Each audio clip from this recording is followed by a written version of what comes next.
allelopathy. So, allelopathy, one plants release chemical that inhibit the growth of other plants. So, ang allelopathy na kuno ay isang proseso ng isang halaman na naglalabas ng mga chemical na pumipigil sa paglaki ng ibang halaman. Halimbawa nito ay ang puno ng black walnut na naglalabas ng jaglo na pumipigil sa paglaki ng halaman na nasa paligid nito. So, third is conduct investigation to determine environmental condition needed by living things to survive. So, we have field studies, controlled experiments, data analysis, comparative studies. Field studies, obserbahan ang iba't ibang mga organismo sa kanilang likas na tirahan, itatala ang temperatura, halumigmig, antas ng liwanag at pagkakaroon ng tubig. Controlled experiment, so magsasagawa ng mga eksperimento sa isang kinokontrol na kapaligiran.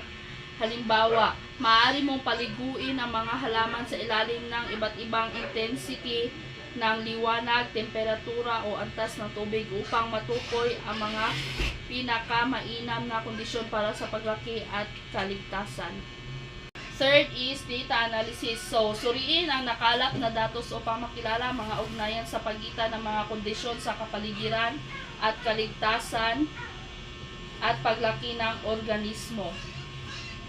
So, fourth is comparative studies. So, ihambing ang mga kondisyon sa kapaligiran na sumusuporta ng iba't ibang species. Ipinapakita nito ang pagkakaiba-iba ng pangangailangan at adaptasyon ng nabubuhay na organismo. And last, describe the effects of interaction among organisms and their environment. So, first, competition, predation, symbiosis, and disease.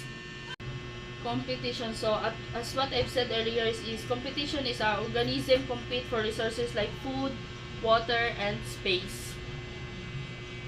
Predation. So, predation, one organism kills and eats another.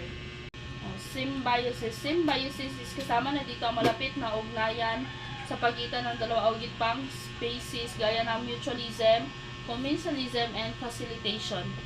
And last is disease. Disease is ang pagkalat ng mga sakit ay maaaring lubos na makaapekto sa mga populasyon.